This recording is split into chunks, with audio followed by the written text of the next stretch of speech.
Olá pessoal, hoje eu vou apresentar para vocês aqui uma aula de revisão, tá? Para A1. Então, esse material ele pode ser usado para vocês para auxiliar, né, para o estudo dessa prova que vocês vão ter essa semana, ok? Bom, lembrando que esse material ele é uma revisão das minhas aulas, né, do conteúdo que eu abordei, não de todo o conteúdo da disciplina, tá? Vamos lá então.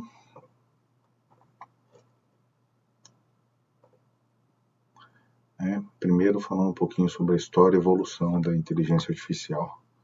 Então, né, a inteligência artificial ela surge, na verdade, recentemente, né, há poucos anos, a partir dos anos 60, que a gente tem alguma coisa realmente que a gente pode chamar de inteligência artificial, porém, ela é baseada no pensamento computacional, né, no pensamento lógico e computacional, e a primeira máquina que a gente tem que pode ser considerada já um funcionamento parecido com a inteligência artificial foi a máquina desenvolvida ali pelo Alan Turing, que criou a máquina universal e propôs o teste de Turing, né, que é um teste para ver se um algoritmo ele está sendo produzido por uma máquina, né, de uma maneira autônoma ou não.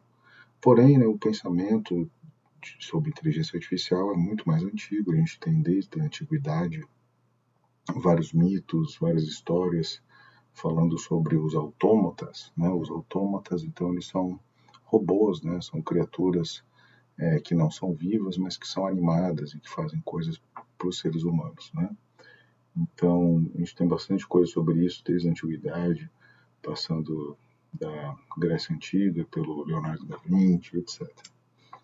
Depois a gente tem o Alan Turing, depois a gente tem o nascimento dos primeiros algoritmos que a gente poderia entender como interpretação de lógica simbólica, tá? Dentre eles o primeiro é o ELIZA, que a partir de um certo momento não consegue avançar e a gente entra num platô no desenvolvimento da inteligência artificial. Isso volta a florescer no final da década de 90, quando o Deep Blue, que é uma inteligência artificial da IBM, conseguiu ganhar do Kasparov no campeonato mundial de xadrez. O Kasparov era campeão mundial e a inteligência artificial foi capaz de vencer o Kasparov ao vivo, né? E isso foi uma grande revolução com relação a essa tecnologia de inteligência artificial. E depois várias outras técnicas foram desenvolvidas, modelos, né, e foram sendo aperfeiçoados para desenvolver o que a gente tem hoje, que a gente chama de inteligência artificial hoje em dia, né, com assistentes, com todas essas ferramentas que a gente já usa há muito tempo, mas que agora elas estão ao alcance de qualquer um para poder utilizar de uma maneira generativa nas inteligências artificiais de grandes modelos de linguagem e coisas do tipo, né? Inteligências artificiais generativas. Bom, vamos ver um pouquinho sobre isso então, né? Então, o que são os modelos de linguagem de grande escala, as LLMs? Elas são sistemas de inteligência artificial treinados com grandes quantidades de texto. Então, a gente explicou isso na sala de aula, né? Você coloca muitas informações e a partir desse monte de informações ele consegue aprender quais são os termos que mais se repetem, as palavras, as frases, e com isso essa inteligência artificial vai aprendendo, né, sobre aqueles dados. Então, esse tipo de inteligência artificial ela é especializada em compreender linguagem natural e gerar resultados também em linguagem natural. Alguns modelos acessíveis, né, que a gente pode usar gratuitamente ou com preço baixo, né, o ChatGPT, o Claude, o Gemini, o Mistral, o Llama, também é gratuito, é aberto, né, existem várias opções, e aqui tudo que eu falar de plataforma, de softwares, né, de tecnologia, é tudo nesse momento, porque é muito rápido a evolução nesse setor. A gente tem novas tecnologias todos os dias, novas inteligências artificiais todos os dias, então isso aqui é muito pontual, tá? Com certeza, logo, logo, a gente vai ter coisas bem diferentes. E uma coisa interessante é que a gente está atravessando agora por uma aceleração, né, na utilização da inteligência artificial generativa. E por que isso acontece? Né? Por que isso está acelerando? Porque hoje as interfaces são muito acessíveis e intuitivas, fáceis de utilizar, né, com linguagem natural. A gente tem muitas plataformas que são gratuitas. A gente tem muita gente utilizando inteligência artificial nas redes sociais, é uma coisa que se popularizou bastante. E a gente finalmente alcançou um nível de capacidade de processamento de informação que a gente não tinha até alguns anos atrás, né? Então isso também facilitou bastante essa rápida adoção. Ok? Então, quais são os impactos disso na sociedade? Né? Positivamente, a gente tem uma democratização maior da informação, um aumento da produtividade e um acesso a ferramentas criativas. Mas a gente tem muitos riscos, muitas contradições também. Né? Alguns desses riscos são o aumento da desinformação e das fake news, a substituição de trabalhos criativos e as questões relacionadas a direitos autorais.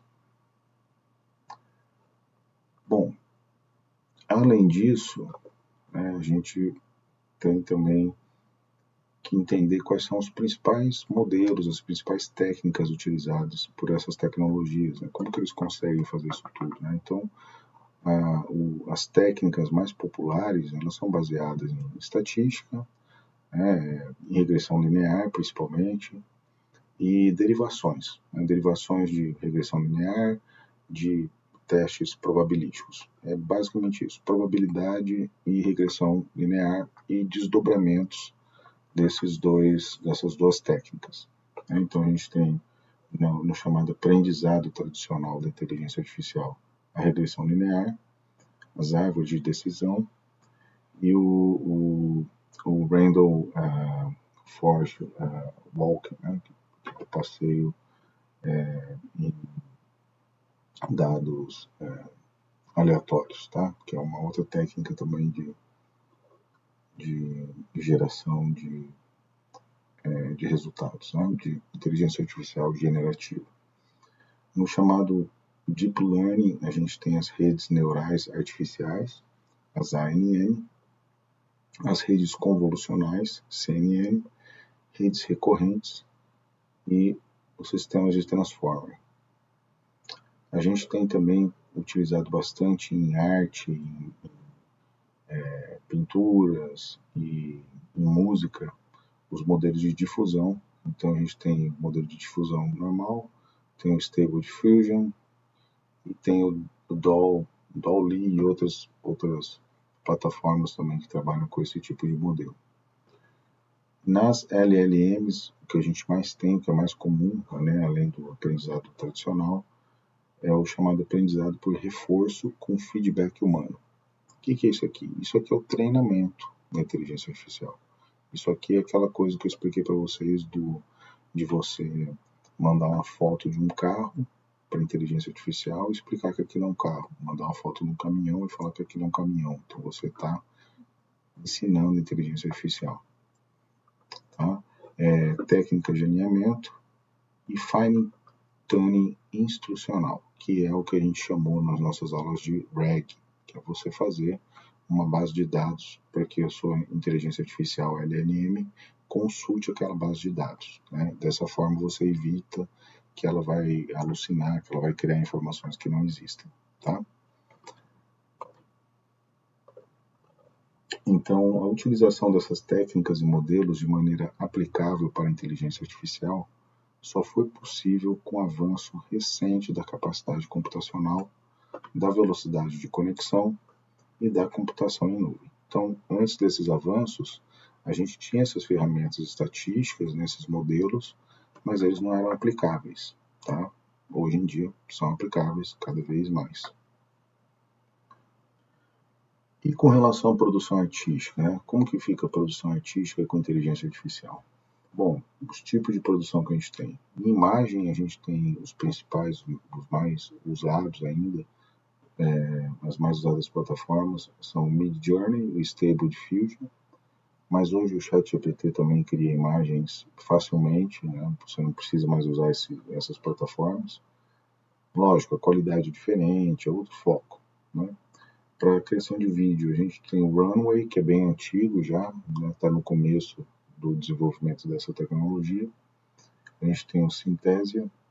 Para texto, a gente tem o ChatGPT, e o Junkbox, que também são utilizados para texto, música e produção artística baseada em texto também. Quais são as oportunidades que a gente tem por conta dessa produção artística com inteligência artificial? Primeiro, né, a democratização criativa, então fica muito mais fácil das pessoas criarem coisas novas. A questão de você conseguir fazer protótipos rapidamente e da personalização. E os riscos são problemas com direitos autorais, porque a inteligência artificial ela busca muitas referências e muitas vezes copia essas referências sem citar, sem falar de onde tirou, tá? Então ela faz isso automaticamente, que é muito preocupante, já tem causado alguns problemas. Isso pode levar à desvalorização dos artistas e a disseminação de deepfakes artísticos também, né? De pessoas falsificando obras por meio de inteligência artificial.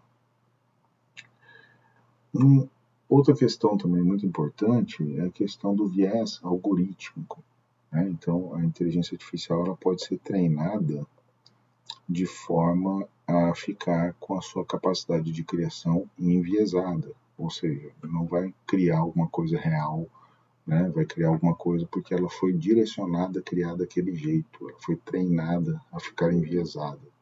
Isso pode acontecer de forma involuntária, tá? Acontece bastante, mas também pode acontecer de forma voluntária, né? Você pode treinar uma inteligência artificial para ela ter um determinado viés. Isso é plenamente possível. Né? A gente vai entender mais ainda ao longo da revisão. Então, o que é o viés algorítmico? Né? O viés algorítmico são padrões de discriminação em sistemas de inteligência artificial que reproduzem e amplificam preconceitos existentes na sociedade, resultando em tratamento desigual para diferentes grupos sociais. Ou seja, a inteligência artificial ela pode servir para simplesmente amplificar e reproduzir os vieses, os preconceitos que a gente já tem na sociedade. Tá? É muito importante que a gente fique atento a isso. Os fatores que causam viés são alguns deles, né, bases de dados enviesadas, que são bases de dados que foram treinadas só com um tipo de informação. Então, por exemplo, quando você treina uma base de dados com informações de uma população de uma etnia específica, é muito provável que aquela inteligência artificial vai te dar respostas que estejam apenas relacionadas àquela etnia ao qual ela foi treinada, né? Ela não vai identificar diferentes etnias, não vai entender outras etnias. Outra coisa é que o próprio modelo, né, o modelo matemático, estatístico, probabilístico que está sendo utilizado, ele pode de alguma forma reproduzir também algum viés. Né? Então o problema pode estar também no modelo. E falhas no processo de validação, porque as inteligências artificiais não criam essas coisas, esse conhecimento de uma forma sem ter nenhum tipo de controle, né? Sempre tem um ser humano ali validando, vendo se está tudo correto, né? Se está sendo desenvolvido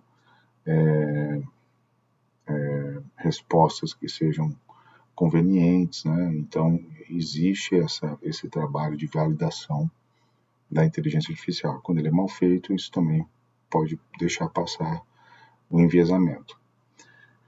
Então, quais são as medidas para mitigar o viés? Melhorar a diversidade dos dados, auditorias constantes na performance, transparência nos algoritmos e documentação. E socialmente, o que pode ser feito? Políticas públicas e regulamentação, inclusão de perspectivas diversas no desenvolvimento dessa tecnologia e educação e conscientização sobre o viés tecnológico.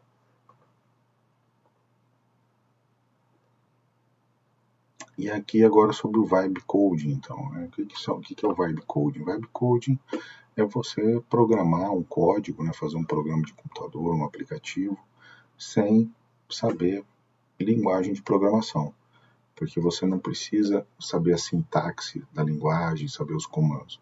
Você fala para a inteligência artificial o que você quer fazer e a inteligência artificial vai traduzir o que você quer em código e dessa forma você consegue fazer um aplicativo, um software. Então a gente consegue fazer isso com o próprio ChatGPT, né? A gente viu nas aulas. Você pode pedir para ele fazer um código e você pega aquele código e executa ele em alguma plataforma, né, para execução desses códigos, tá? Como por exemplo o Google Colab, dentre outros. Mas existem outras plataformas também que são mais simples, que são as chamadas IDEs de Vibe Coding. Então ela já faz tudo, ela interpreta o que você está pedindo, ela produz o código, ela já faz a interface gráfica, ela já publica na internet, já faz tudo, né? Então algumas dessas plataformas atuais também, né? O Firebase Studio, que é gratuito até então, o Replit, que é muito utilizado, é legal, muito bom, mas ele tem uma limitação também, depois de um certo tempo você tem que pagar.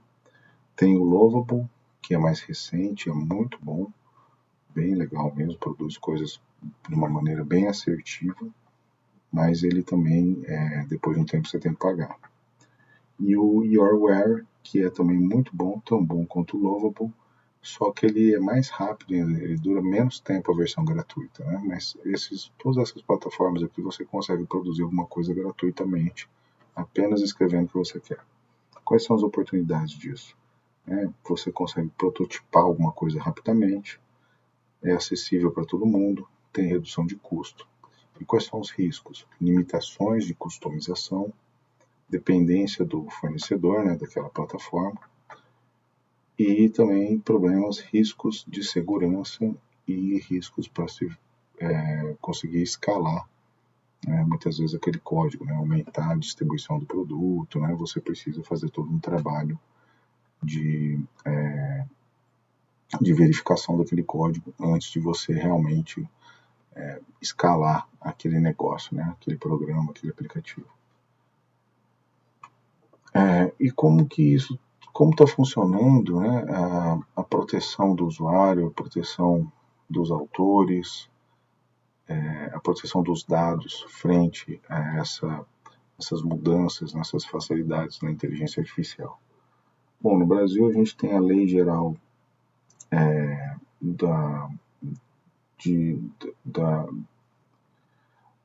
de Transparência, né, a Lei Geral de Proteção, a Autoridade Nacional de Proteção de Dados, então ela fez essa lei que controla, né, exposição, o acesso aos dados dos usuários da internet. Então, qual que é a finalidade? Os dados pessoais devem ser coletados para finalidades específicas, né, deve ser declarado para que está sendo coletado, tem que ser autorizado, tem que ter um consentimento, os dados têm que ser o mínimo necessário para fazer alguma coisa e deve ser tudo muito transparente, como que aquele dado está sendo utilizado, para que ele está sendo utilizado, etc. Então, por exemplo, no Brasil a gente teve o caso da Meta, em que a ANPD, a Autoridade Nacional de Proteção de Dados, suspendeu a política da Meta que usaria publicações de brasileiros para treinar sistemas de inteligência artificial, baseando-se nos princípios da LGPD. Então, isso é muito comum, a gente viu já essas informações serem utilizadas politicamente, inteligência artificial, Big Data, que são esses dados que a gente produz quando a gente está navegando na internet, isso tudo pode ser usado também para manipular opiniões, para fazer propagandas e manipulações específicas, personalizadas para um determinado grupo de pessoas. Então, qual que é o papel da ANPD? Fiscalizar o cumprimento da LGPD, elaboração de diretrizes e regulamentos, aplicação de sanções administrativas, educação sobre proteção de dados. Então, o grande dilema que é como que a gente vai lidar com inovação, né? Vamos ter uma coisa nova e ao mesmo tempo segurança, né? Esse é o grande problema, né? Esse equilíbrio entre inovação e proteção, que a gente também pode pensar como liberdade e segurança, né? São princípios, são dilemas bem parecidos. Então, qual que é o benefício da LGPD? Proteção dos direitos fundamentais, fortalecimento da confiança pública, prevenção de abusos. E quais são os desafios? Possíveis entraves à inovação, custos de implementação, né, podem ser elevados, e o problema de competitividade global. Bem, e lá na União Europeia, né, como que está funcionando a regulação da inteligência artificial? A gente tem, o Parlamento Europeu aprovou a lei abrangente da inteligência artificial, estabelecendo regras para o uso e desenvolvimento de inteligência artificial com foco especial em aplicações de alto risco. Então, quais são as obrigações para sistemas de alto risco? Gestão robusta de risco, implementação de sistemas para identificar, avaliar, mitigar riscos potenciais antes, durante a operação, transparência algorítmica, então o processo de decisão deve ser passível de explicação, deve ser documentado. O algoritmo não pode ser uma coisa que não dá para entender por que está tomando decisões.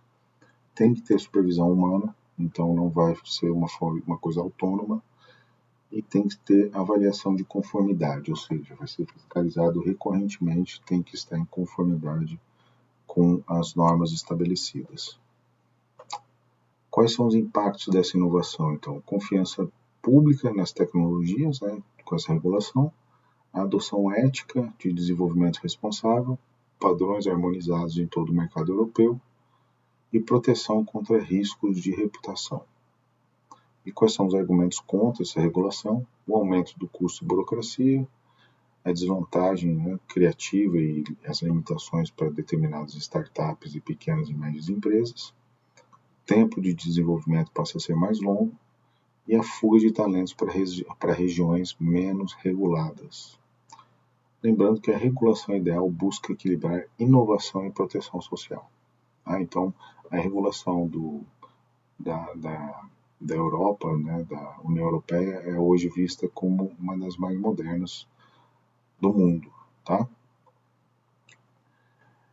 E o que mais que a gente tem, né, que a gente deve levar em consideração? Então, aqui a gente já falou um pouco sobre isso, né, mas e a questão dos deepfakes, né, como que isso pode ser usado para ameaçar a democracia? Então, o que é deepfake? Deepfake é você pegar uma imagem real e substituir ela por uma outra pessoa, pega uma pessoa e substitui o rosto dela, fazer isso com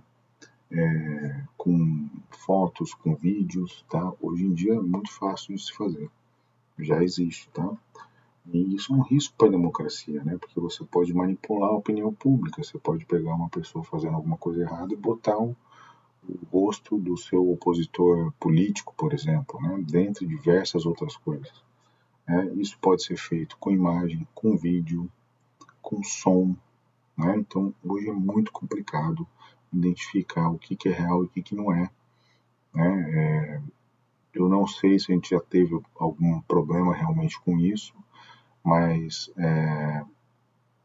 se a gente não teve, talvez porque não tivesse como antes. Hoje, essa tecnologia já é muito boa, dá para se usar para se manipular a opinião. Então, é importante que as autoridades estejam atentas a isso e tomem providências para evitar, né, a manipulação, crimes, um tanto de coisa que pode ser feita aí de ruim utilizando as deepfakes, tá? Então, a gente tem estratégias de mitigação, que é a regulamentação do TSE, rotulagem de conteúdo sintético, então colocando o que veio da internet ou não, né? E educação midiática também, né? Essas são algumas das estratégias de mitigação. E aí a gente volta a falar um pouco aqui agora do papel dos dados na inteligência artificial. Então, a inteligência artificial depende dos dados, né? Ela vai construir a sua inteligência, né? O seu conhecimento, a sua argumentação, ela vai criar com base nos dados que ela tem disponíveis para poder criar, né? Que na verdade essa criação, o que que é? Ela vai pegar coisas que já existem e vai entregar de uma outra forma, né? Então não o processo criativo é assim mesmo, né? Então você pega coisas que já existem e modifica, né? E ela faz isso a partir dos seus dados. Então ela precisa de um grande volume de treinamento, né? Precisa de muitos dados. Quanto mais dados tem, melhor é a capacidade da inteligência artificial.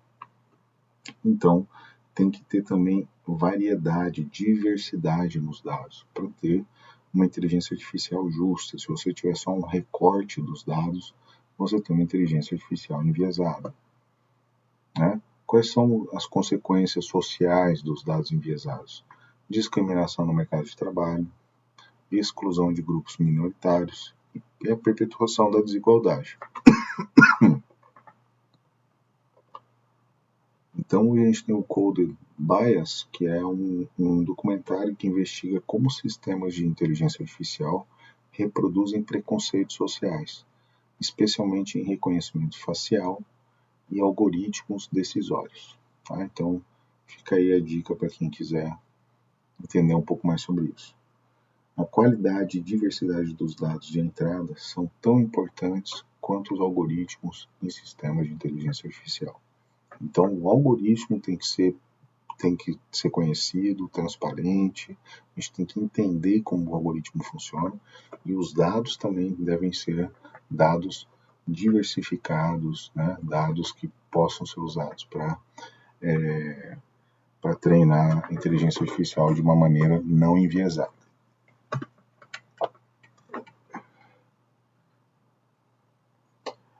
E aí a gente tem também, além de todas essas regulações estatais, né, oficiais, institucionais, a gente tem também algumas pessoas, indivíduos, artistas que estão criando suas formas de combater a inteligência artificial, principalmente no campo das artes, né, onde a inteligência artificial ela faz bastante a questão do plágio, né, o plágio do estilo, o plágio, né, às vezes plagia o estilo, a paleta de cores, o traço de uma imagem ou de um filme, o modo de filmar, etc. Né, até que ponto que isso é um plágio, até que ponto que não é. Então, é uma discussão muito complicada, mas vários artistas já começaram a tomar algumas atitudes para evitar que os seus trabalhos sejam plagiados por inteligência artificial. Então, existem várias coisas hoje sendo feitas não oficialmente. A gente chama isso de movimento do neoludismo. Então, o que é o ludismo? O ludismo é quando teve a Revolução Industrial lá atrás, que começaram a utilizar máquinas a vapor, né, isso aumentou muito a produtividade. Teve um grupo de pessoas liderado por Nelson Lud, e essas pessoas entravam nas fábricas, nas indústrias de madrugada para poder sabotar maquinário. Né? Então, eles sabotavam as máquinas para evitar que aquelas máquinas roubassem o emprego das pessoas, etc. Tá? Então, hoje a gente tem esse movimento que é chamado de neoludismo, que as pessoas estão tentando sabotar a inteligência artificial para não sofrer com os pontos negativos dessa tecnologia. Né? Então, tem alguns artistas que eles se uniram e desenvolveram aí algumas técnicas para poder fazer isso. Né? Então, eles usam bastante técnicas que são conhecidas como envenenamento de dados. Então, a gente tem o glaze, que ele vai alterar os pixels das imagens de uma forma que a inteligência artificial vai ficar confusa, não vai entender muito bem o estilo, né? Não vai conseguir reproduzir, porque ela vai mudar uma estrutura nos pixels que para a gente é invisível, mas que para a inteligência artificial confunde. E a gente tem também o Nightshade, que é um outro tipo de inteligência de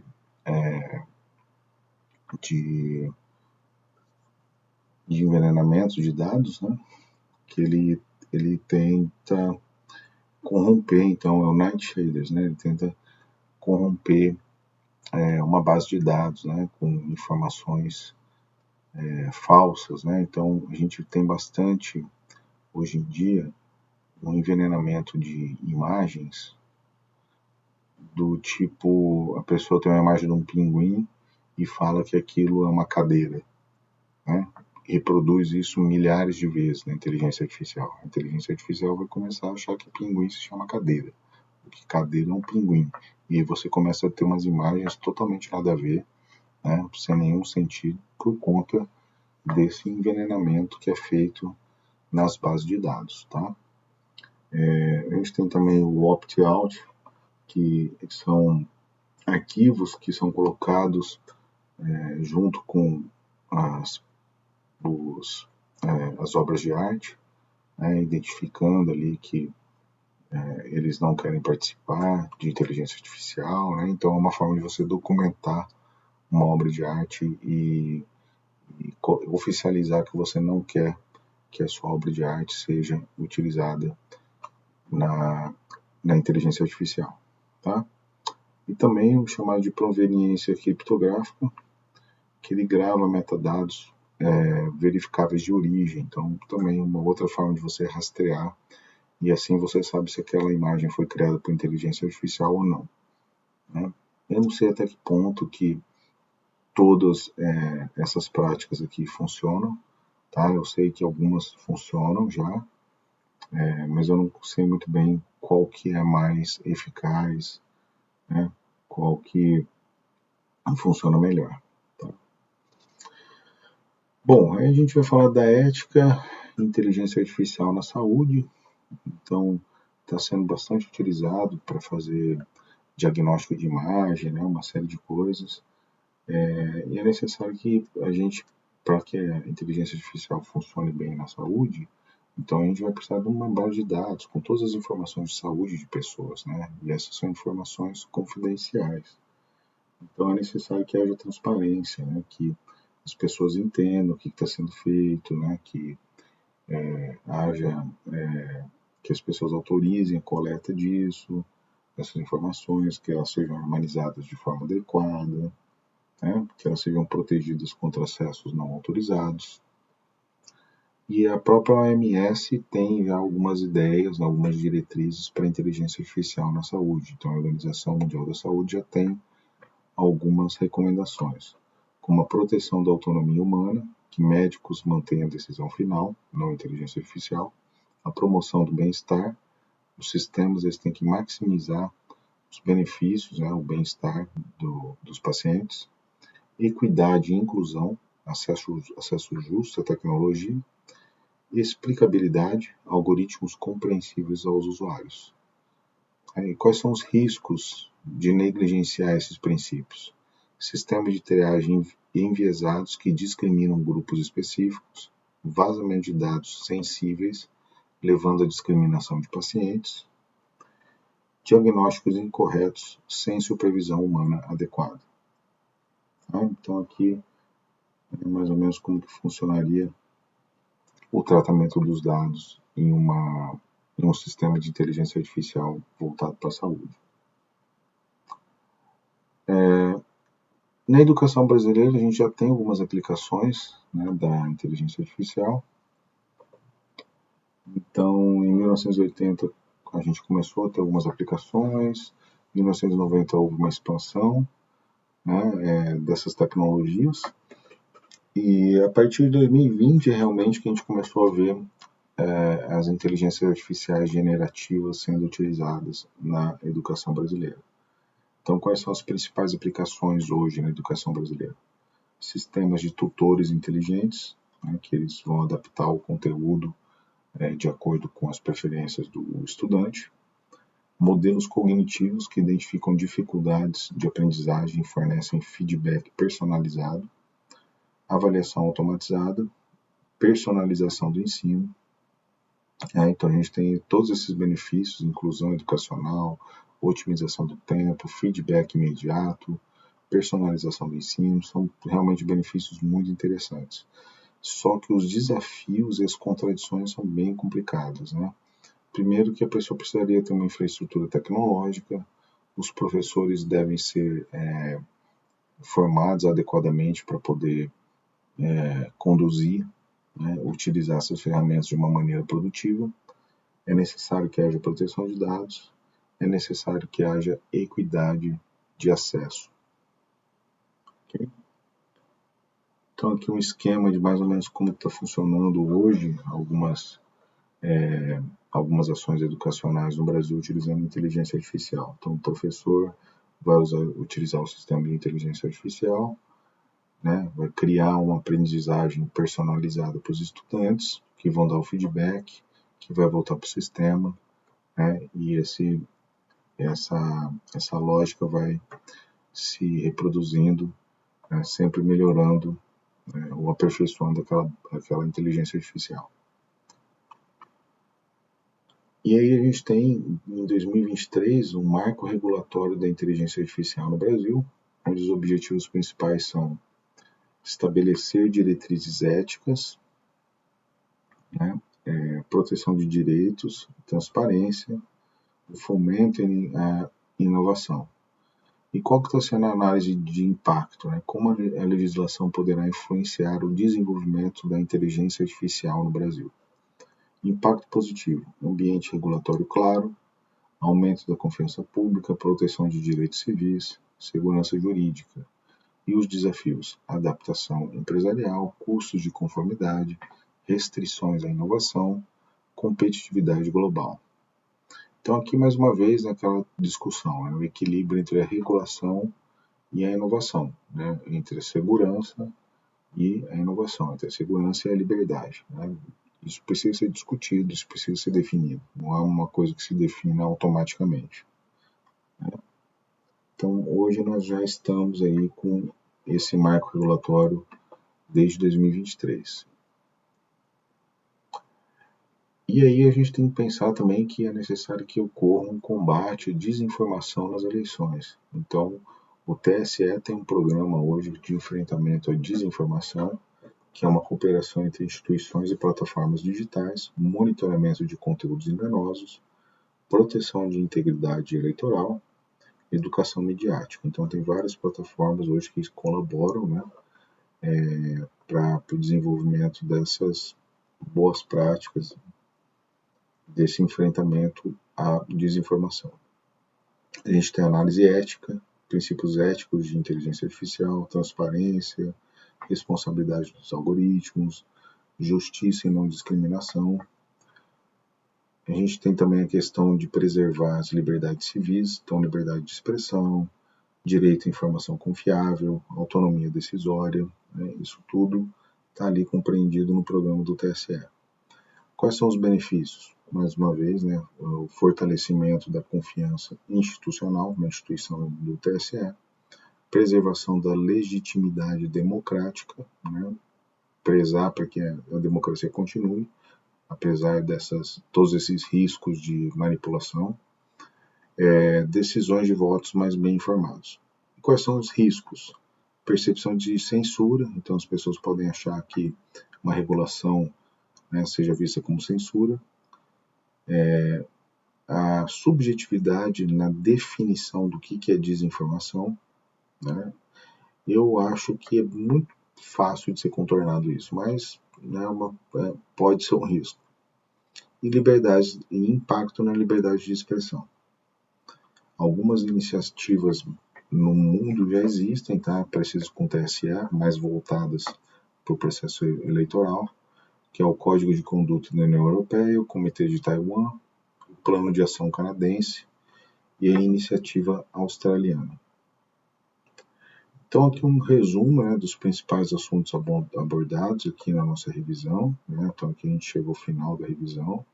Então, a gente viu os modelos de inteligência artificial generativa, a gente viu sobre a lei de proteção dos dados, né, que a gente tem hoje no Brasil, e privacidade, como que isso está relacionado à inteligência artificial. Vimos também o que é o viés algorítmico, né, o que causa isso, quais são as consequências. Vimos o que é o vibe coding e o low code, né, que é você usar a inteligência artificial para te auxiliar a desenvolver um código de programação. A gente viu também rapidamente quais são os principais modelos e técnicas utilizados para Machine Learning e para Large Language Models, né, que são as inteligências artificiais que a gente usa, né, generativas. Então a gente viu quais são os principais. A gente viu também algumas ideias de como integrar e como está sendo utilizada a inteligência artificial na educação. Também vimos algumas questões sobre como fazer produção artística com inteligência artificial, quais são os benefícios, quais são os riscos. Vimos que a desinformação ela pode causar impacto social, né, manipulação, e que é necessário combater esse tipo de prática. Vimos o que é o deepfake, né, que é você alterar imagens, né, e até mesmo áudios e vídeos, né, para fazer alguma coisa de negativo para alguma pessoa. Vimos que existe também algumas regulações já hoje, tanto na União Europeia quanto no Brasil, e que a meta dessas regulações é achar esse equilíbrio entre inovação e proteção. Vimos também que a ética e a inteligência artificial ela está muito ligada à transparência dos dados e à explicabilidade de como funciona um determinado algoritmo, a governança dos dados e segurança e proteção da dignidade humana. E também vimos que existe aí algumas pessoas tentando combater, né, o desenvolvimento dessas tecnologias que são chamados neoludistas, que estão, né, desenvolvendo códigos, né, para tentar atrapalhar o processo de criação das inteligências artificiais. Mas a gente tem também moratória, tá, acontecendo hoje contra a inteligência artificial criativa, e a gente tem ações também, né? Então um grupo de artistas dos Estados Unidos está processando algumas inteligências artificiais por conta desses plágios e outras coisas, tá? E tem também esse Authors Guild aqui, o que é isso aqui? Isso aqui é o sindicato dos autores, que também está processando inteligência artificial, tá? Bom, pessoal, então eu acho que é isso. Eu acho que aqui a gente encerra nosso conteúdo. É isso mesmo. Então, esse conteúdo ele vai estar acompanhado de um link para vocês baixarem a apresentação. Espero que vocês consigam aproveitar para estudar, para se informar para a prova. Usem como referência. Também façam a outra aula que eu mandei para vocês, né, de Vibe Coding. Tentem assistir a aula, executar. Né? E eu acho que é isso. Qualquer coisa aí podem me procurar por e-mail, tá bem? Muito obrigado, pessoal. Até o nosso próximo encontro. Tchau, tchau.